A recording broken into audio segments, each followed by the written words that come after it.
Hello again.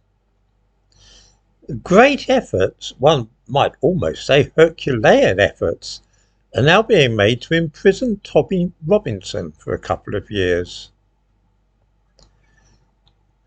An action for defamation was brought against him 4 years ago, which he lost.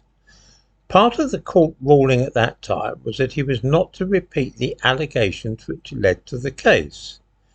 He subsequently made a film about the matter called Silenced, in the course of which it is suggested that he did indeed repeat the original allegations which related to a Syrian schoolboy.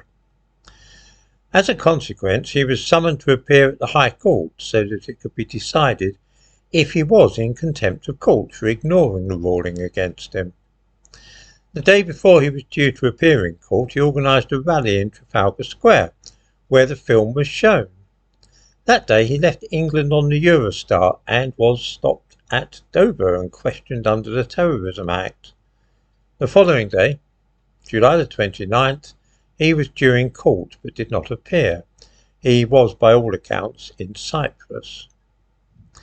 Now the Attorney General has issued further proceedings against Tommy Robinson, also relating to the film which he was involved in making. Because of the nature of this case, I'd better not tell people where the film may be seen, but it's really easy to track down on the internet so people can watch it for themselves.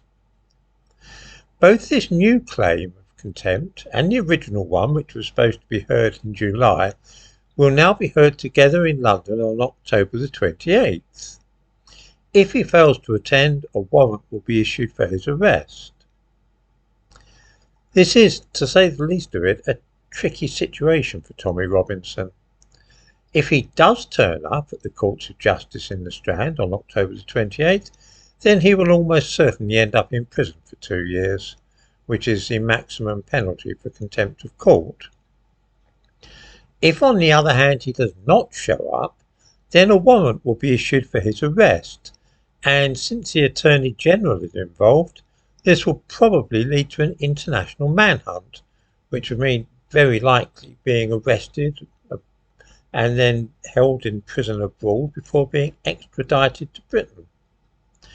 The fact that there is some doubt about whether he is travelling on a British or Irish passport will make no difference. The only way he could avoid this outcome would be to go and live somewhere like northern Cyprus for the rest of his life, because the British judicial system has a hideously long memory and will wait for years, even decades if need be. It's an unenviable position to be in, and I'm by no means sure what I would do if I found myself in such a bind. I'm sure there is an element of malice about this case from the point of view of the judges and the Attorney General, because of course Tommy Robinson is not what you would really describe as a popular man in some quarters. I dare say that there are those who would be delighted to see him banged up for a couple of years.